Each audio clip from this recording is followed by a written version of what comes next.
Good morning class 10th। Previous video में हमने start किया था पावर शेयरिंग पॉलिटिकल साइंस का फर्स्ट चैप्टर। आज हम इसके आगे के टॉपिक्स जो हैं उनको स्टडी करेंगे। तो this is Jasbir Kaur and welcome to political science class. अब प्रीवियस जो हमारा वीडियो था उसमें हमने बेल्जियम और श्रीलंका की जो केस स्टडीज़ हैं हमने उनको स्टडी किया था। अब बेल्जियम में हमने क्या देखा था कि एक बहुत ही छोटा सा स्मॉल कंट्री है, पॉपुलेशन इसकी 1 करोड़ है, एरिया जो है हरियाणा के इक्वल है। अब क्यों इसको कंपेयर किया गया हरियाणा से, इसमें ज़्यादा सोचने की ज़रूरत नहीं है।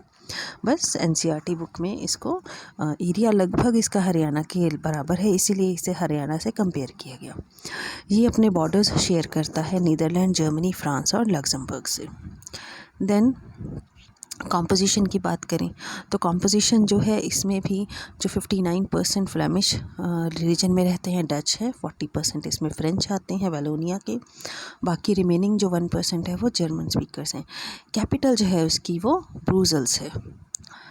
देन कॉम्पोजिशन की बात करें, ये भी आपको मैंने समझा दी थी कि यहाँ पर क्या है कि जो फ्रेंच है वो मेजॉरिटी में है और डच जो है वो माइनॉरिटी में है। कैपिटल में उल्टा है, कैपिटल में जो फ्रेंच हैं वो माइनॉरिटी में है, डच जो है वो मेजॉरिटी में है। 1950s और 60s में यहाँ पर टेंशन जो है दोनों कम्युनिटीज़ में वो इंक्रीज़ हो गई थी, टेंशन जो थी वो बढ़ गई थी और सिविल वॉर की नौबत आ गई थी। श्रीलंका की बात करें तो श्रीलंका में भी मैंने आपको बताया ही था कि श्रीलंका जो है इसकी भी हरियाणा के इक्वल है, लगभग इंडियन ओशन में तमिलनाडु के साउथ में है और यहाँ की पॉपुलेशन काफ़ी डाइवर्स है, रिलीजियस और लिंग्विस्टिक डाइवर्सिटी यहाँ पर भी है। देन नेक्स्ट है, दो तरह के लोग यहाँ पर पाए जाते हैं, एक सिंहल हैं और दूसरे जो है वो तमिल्स हैं। तो ये दोनों तरह के लोग जो हैं वो यहाँ पर पाए जाते हैं। पॉपुलेशन की बात करें, जो तमिल्स हैं वो आगे श्रीलंकन तमिल्स में और इंडियन तमिल्स में हम उन्हें डिवाइड कर सकते हैं। एक तो श्रीलंकन तमिल्स हैं जो नेटिव्स हैं तमिल वहाँ के श्रीलंका के तमिल लैंग्वेज बोलने वाले, और दूसरे हैं इंडियन जिनके जो पूर्वज हैं वो भारत से लेबरर्स के तौर पर वहाँ गए थे प्लांटेशंस में वर्क करने के लिए। देन रिलीजन आपको बता ही चुकी हूँ, 74% बुद्धिज़्म फॉलो किया जाता है पॉपुलेशन के द्वारा। 18% पॉपुलेशन हिंदूज़ और मुस्लिम्स की है और 7% जो है वो सिंहल और तमिल दोनों भाषा बोलने वाले हैं और ये मुस्लिम्स हैं। सबसे ज़्यादा मेजॉरिटी बुद्धिस्ट की है जो सिंहल लैंग्वेज बोलते हैं। इसके बाद ये भी कि हमने डिस्कस कर ही लिया था वहाँ पर कि 1948 में वहाँ पर जो गवर्नमेंट है वो बनी और सिंहल कम्युनिटी की गवर्नमेंट जो थी बनी, तो उन्होंने मेजॉरिटेरियन मेथड्स अपनाए। 1956 में जो गवर्नमेंट थी उन्होंने सिंहल भाषा जो है उससे वहाँ की ऑफिशियल लैंग्वेज बना दिया, तमिल भाषा को उन्होंने रिकॉग्निशन नहीं दी और जितनी भी जॉब्स थी हर जगह पर जो हाई जॉब प्रोफाइल जॉब्स होती थी वहाँ पर जो सिंहल बोलने वाले लोग हैं उनको प्रेफर किया जाता था। और एक नई तरह का कॉन्स्टिट्यूशन बना जिसमें उन्होंने कहा कि जो गवर्नमेंट है वो बुद्धिज़्म को ही फॉस्टर करेगी, प्रोटेक्ट करेगी, मीन्स कि वहाँ पर सेकुलरिज्म नहीं होगा, बुद्धिज़्म जो है वो वहाँ का स्टेट रिलीजन बना। मेजॉरिटेरियनिज्म एक ऐसा विश्वास होता है जिसमें ये माना जाता है कि जो मेजॉरिटी कम्युनिटी होती है वो कंट्री को रूल करती है और वो जैसे चाहे वैसे रूल कर सकती है। अपनी पॉलिसीज़ बनाते समय वो माइनॉरिटी कम्युनिटी की जो भावनाएं हैं, उनकी जो नीड्स है, उनका ध्यान भी नहीं रखती है। अब श्रीलंकन तमिल्स का रिएक्शन क्या था? भाई श्रीलंका ने जो कदम उठाने थे उठा लिए वहाँ की गवर्नमेंट ने। अब श्रीलंका के जो तमिल थे उन्होंने क्या किया, उन्होंने सबसे पहले तो वहाँ पर जो तमिल को ऑफिशियल लैंग्वेज डिक्लेयर करने की बात की कि उनके लिए जो तमिल लैंग्वेज है उसको भी सिंहल लैंग्वेज के बराबर दर्जा दिया जाए या ऑफिशियल लैंग्वेज बनाया जाए। रीजनल ऑटोनॉमी की बात की कि जिन एरियाज़ में वो रहते हैं वहाँ पर उनको पावर जो है वो दी जाए, उनकी गवर्नमेंट वहाँ पर बने। इक्वल अपॉर्चुनिटीज़ की डिमांड की जॉब्स के दौरान उन्होंने, लेकिन ये सारी डिमांड्स उनकी मांगनी नहीं गई गवर्नमेंट के द्वारा, जिसके बाद उन्हें ये लगने लगा कि वो तो श्रीलंका में रह ही नहीं पाएंगे इस तरह की टेंशन में।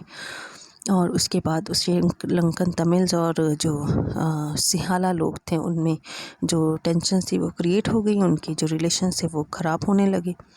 हज़ारों की संख्या में लोग दोनों ही कैटेगरीज़ के मारे गए और बहुत से लोग रेफ्यूजीज़ बन गए। उस समय 2009 तक क्या हुआ कि सोशो कल्चरल और इकोनॉमिक जो लॉस था वो काफ़ी ज़्यादा फेस किया जा चुका था श्रीलंका के द्वारा और ये सिविल वॉर 2009 में ख़त्म हुई। नेक्स्ट है कि बेल्जियम ने किस तरह अपनी समस्या को सुलझाया। बेल्जियम ने क्या किया कि 4 टाइम्स कॉन्स्टिट्यूशन में अमेंडमेंट्स जो थी वो की। इसके अलावा उन्होंने जो रीजनल और कल्चरल जो डिफरेंसेस थे उनको भी मान्यता दी, उनको मानना स्टार्ट कर दिया। इसके साथ ही उन्होंने और क्या किया, उन्होंने ज़्यादातर जो पावर्स थी स्टेट गवर्नमेंट की वो सेंट्रल गवर्नमेंट से लेकर के स्टेट गवर्नमेंट को दे दी। एक अलग कम्युनिटी गवर्नमेंट जो थी वो उन्होंने बनाई ब्रुसेल्स में, कैपिटल में, जिसे कम्युनिटी गवर्नमेंट कहा जाता है, जिसमें फ्रेंच, डच और जो जर्मन थे, तीनों भाषा बोलने वाले लोगों के इक्वल कैटेगरी जो मिनिस्टर्स थे, मेंबर्स थे, उनको नॉमिनेट किया जाता था। तो कम्युनिटी गवर्नमेंट बनी। कम्युनिटी गवर्नमेंट में तीनों कम्युनिटीज़ के जो इक्वल मेंबर्स हैं वो शामिल किए गए। इससे क्या हुआ कि जो सेंट्रल गवर्नमेंट है उसमें भी डच और फ्रेंच कम्युनिटी के इक्वल मेंबर्स जो थे वो शामिल हुए। अब मेंबर्स इक्वल हैं तो मेजॉरिटेरियन मेथड्स नहीं अपनाए जा सकते, वहाँ की गवर्नमेंट मेजॉरिटेरियन डिसीजन नहीं ले सकती। बेल्जियम में क्या हुआ, अब हमने क्या सीखा दोनों कंट्रीज से, हमने ये सीखा कि बेल्जियम ने जो शांतमय ढंग से समस्याओं को सुलझाने का तरीका निकाला कम्युनिटी गवर्नमेंट का, इससे तीनों कम्युनिटी के लोग जो आपस में पहले लड़ रहे थे वो शांतमय ढंग से एक साथ एक ही देश में रहने के लिए तैयार हो गए। जो पहले अपने लिए अलग देश की डिमांड करनी स्टार्ट कर दी थी जिन्होंने। श्रीलंका में गवर्नमेंट ने मेजॉरिटेरियन मेथड अपनाए। उन्होंने अपनी विल को, मेजॉरिटी विल को उन्होंने माइनॉरिटी पर थोपा और उनके राइट्स उनसे छीन लिए, और इससे वहाँ की यूनिटी जो थी वो ख़त्म हो गई। जब यूरोपियन यूनियन बनी, आपने नाम सुना होगा यूरोपियन यूनियन का, यूरोप के बहुत सारे देशों ने मिल करके एक यूनियन बनाई है और उसके जो हेडक्वार्टर्स हैं वो ब्रुसेल्स को बनाया गया है, क्योंकि ब्रुसेल ने अपने सिविल वॉर को एक बहुत ही अच्छे तरीके से उन्होंने सॉल्व किया। ब्रुसेल्स जो है बेल्जियम की कैपिटल है। यूरोपियन यूनियन, बहुत सारे कंट्रीज़, यूरोपियन कंट्रीज़ जो हैं वो इसके मेंबर हैं, और वहाँ पर एक ही कॉमन करेंसी जो है वो चलती है जिसे यूरो कहा जाता है। देन पावर शेयरिंग के कारण, पहला कारण तो है भाई जो है वो प्रूडेंशियल रीजंस। अब जो प्रूडेंशियल रीजंस होते हैं इसमें हम जो लॉस या प्रॉफिट के बारे में सोचते हैं, या हम इसमें लॉस के बारे में सोचेंगे या हम इसमें प्रॉफिट के बारे में सोचेंगे कि पावर शेयरिंग हमने की है तो हमें इसकी ज़रूरत क्यों है। पावर शेयरिंग हम करेंगे, गवर्नमेंट से पावर लेके सेंट्रल गवर्नमेंट से स्टेट गवर्नमेंट को देंगे, इससे क्या फ़ायदा होगा, क्या नुकसान होगा। भाई भारत में तो बहुत फ़ायदा हुआ है इसका, जो रिलीजियस और सोशल टेंशन थी अलग अलग कम्युनिटीज़ में वो ख़त्म होगी। बेल्जियम में पावर शेयर की तो वहाँ पर लोगों को फ़ायदा हुआ। अब मॉरल रीजंस की बात करें तो जो हमारे मॉरल रीजंस हैं इसमें क्या है, इसमें ये ध्यान रखा जाता है, इस बात पर जोर दिया जाता है कि पावर शेयरिंग जो है वो अच्छी होगी या नहीं होगी। तो इसमें अच्छाई और बुराई, मॉरल जो बातें हैं उसकी तरफ ध्यान दिया जाता है, नैतिकता की तरफ। तो डेमोक्रेसी में बेल्जियम का मॉडल, इंडिया को हम स्टडी करते हैं तो हम देखते हैं कि पावर शेयरिंग जो है it is the true spirit of democracy. इसमें जो मॉरल वैल्यूज़ हैं उसके बारे में सोचा जाता है। नेक्स्ट इसमें आता है हमारे डेमोक्रेसी के प्रिंसिपल्स। अब भाई पॉलिटिकल सिस्टम में जो लोग होते हैं वो मेन सोर्स होते हैं पावर का। भाई डेमोक्रेटिक रूलर्स को पावर कहाँ से मिलती है, लोगों के द्वारा, हम ही उन्हें चूज़ करते हैं, और हमारे जो पीपल होते हैं हम लोग रूल करते हैं अपने आप पर इंस्टीट्यूशंस के द्वारा। गवर्नमेंट जो होती है डेमोक्रेटिक गवर्नमेंट, वो सभी तरह के जो डाइवर्स ग्रुप्स होते हैं, डिफरेंट ग्रुप्स होते हैं, एथनिक ग्रुप्स होते हैं, उनको रिस्पेक्ट करती हैं। और डेमोक्रेसी में हर किसी को अपना मत रखने का और अपनी फीलिंग्स एक्सप्रेस करने का अधिकार होता है। देन पावर शेयरिंग की फॉर्म्स क्या है। अब पावर शेयरिंग कई तरीके से होती है। इसमें आता है horizontal, vertical, social groups, pressure groups, movements और पॉलिटिकल पार्टीज़। अब हॉरिजॉन्टल पावर शेयरिंग की बात करें तो इसमें लेजिस्लेचर, एग्जीक्यूटिव और जुडिशरी 3 ऑर्गन्स हैं, इनमें पावर जो है वो डिवाइड की जाती है। अभी लेजिस्लेचर का काम होता है लॉज बनाना, एग्जीक्यूटिव का काम होता है, लेजिस्लेचर पार्लियामेंट को कहते हैं, एग्जीक्यूटिव होती है जो लॉज को इम्प्लीमेंट करती है, लागू करती है। जुडिशरी इस बात का ध्यान रखती है कि उन कानूनों की पालना सही से हो रही है या नहीं हो रही है। अगर नहीं हो रही है तो उनको सज़ा देने का काम, मतलब जस्टिस इम्पार्ट करने का काम जो है वो जुडिशरी करती है। तीनों ऑर्गन्स जो हैं उनको इक्वल पावर्स दी गई हैं, तीनों एक दूसरे की वर्किंग पर नज़र रखते हैं और पावर का एक बैलेंस जो है वो बना रहता है। मतलब कोई भी एक ऑर्गन अपनी मर्ज़ी से वर्क नहीं कर सकता, कॉन्स्टिट्यूशनली वर्क करते हैं, कॉन्स्टिट्यूशन के अकॉर्डिंगली वर्क करते हैं।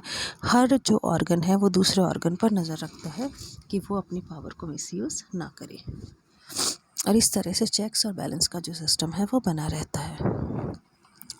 वर्टिकल पावर शेयरिंग की बात करें तो जो वर्टिकल पावर शेयरिंग है, इसमें जो पावर है वो डिवाइड की जाती है between various levels of the government.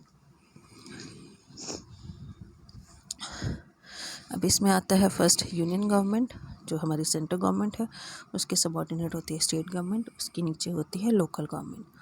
Union government से पावर स्टेट गवर्नमेंट को दी गई, स्टेट गवर्नमेंट से लोकल गवर्नमेंट को दी गई, और लोकल गवर्नमेंट अपनी पावर शेयर करती है बिटवीन म्यूनसिपैलिटीज़ और पंचायत। म्यूनसिपल कॉरपोरेशन सिटीज़ में होती हैं, उनके सबऑर्डिनेट काउंसिल्स होती हैं, उनके सबऑर्डिनेट नगर पंचायत होती है।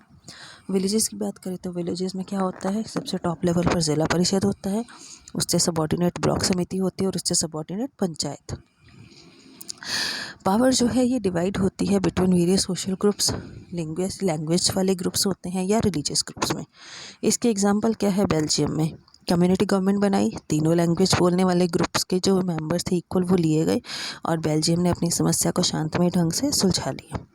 भारत में इसका एग्जांपल हम देखते हैं रिजर्व कॉन्स्टिट्यूंसीज, असेंबलीज में जहाँ पार्लियामेंट में होता है या जो स्टेट्स की असेंबलीज हैं, लेजिस्लेटिव असेंबलीज, वहाँ पर हर कम्युनिटी, हर तबके से संबंधित, सेक्शन से संबंधित लोग जो होते हैं वो एज अ रिप्रेजेंटेटिव उन्हें चुना जाता है और वो पार्लियामेंट का हिस्सा बनते हैं। देन पावर शेयर होती है पॉलिटिकल पार्टीज़ के द्वारा। अब जो पॉलिटिकल पार्टीज़ होती हैं भाई, पावर कभी भी एक हाथ में नहीं रहती है, वो हमेशा चेंज होती रहती है between different political parties. India में बहुत सारी पॉलिटिकल पार्टीज़ हैं और हर बार तकरीबन ज़्यादातर क्या होता है कि जो रूलिंग पार्टी है वो नेक्स्ट टाइम इलेक्शंस हारती है और जो अपोजिशन पार्टी होती है वो गवर्नमेंट फॉर्म करती है। पिछले 10 ईयर्स में तकरीबन हम ये देख ही चुके हैं। एक कोलिशन गवर्नमेंट होती है। अब 1990 के बाद क्या हुआ कि कोई भी गवर्नमेंट जो है वो मेजॉरिटी प्रूव नहीं कर पा रही और वो गवर्नमेंट फॉर्म नहीं कर पाती है। तो बहुत सारी पॉलिटिकल पार्टीज़ मिल करके मेजॉरिटी प्रूव करती हैं और गवर्नमेंट फॉर्म करती हैं, इसे कोलिशन गवर्नमेंट जो है वो कहा जाता है। नेक्स्ट आता है हमारा प्रेशर ग्रुप्स। अब पावर प्रेशर ग्रुप्स और जो मूवमेंट्स हैं उनमें डिवाइड होती है। प्रेशर ग्रुप्स होते हैं हमारे जो ग्रुप्स हैं, जैसे लेबरर्स हैं, लॉयर्स हैं, डॉक्टर्स हैं, इंजीनियर्स हैं, देन इसके बाद हमारे आर्टिसंस आते हैं, देन फार्मर्स आते हैं, वो ग्रुप्स बनाते हैं अपने। उनका एम पावर में नहीं आना होता, वो इलेक्शन कंटेस्ट नहीं करते, उनका काम यही होता है कि वो लोगों के जो मुद्दे होते हैं उनके लेकर के वो गवर्नमेंट को प्रेशराइज़ करते हैं, गवर्नमेंट पॉलिसीज़ को अपने अकॉर्डिंगली, लोगों के अकॉर्डिंगली बनवाने की कोशिश करते हैं। डेमोक्रेसी में बहुत सारे प्रेशर ग्रुप्स और मूवमेंट्स होती हैं जो अलग अलग समय पर चलाई गई हैं। जैसे लोकपाल बिल को लेकर के अन्ना हज़ारे ने चलाई थी। एट प्रेजेंट जो किसानों की जो मूवमेंट है वो चल रही है, इसमें बहुत सारे ग्रुप्स हैं वो वर्क कर रहे हैं, प्रेशर ग्रुप्स। देन हम बात कर सकते हैं इससे एनवायरनमेंट रिलेटेड जो होती हैं या किसी एक सेक्शन को लेकर के, किसी एक मुद्दे को लेकर के जो आंदोलन है वो चलाए जाते हैं, उन्हें मूवमेंट कहा जाता है। और इस तरह से ये जो प्रेशर ग्रुप्स और मूवमेंट्स होते हैं ये भी गवर्नमेंट को प्रेशराइज़ करते हैं और पावर को एंजॉय करते हैं। इनको भी पावर जो है इनके पास होती है जिसका यूज़ करते हैं ये लोगों के वेलफेयर के लिए। थैंक यू बेटा।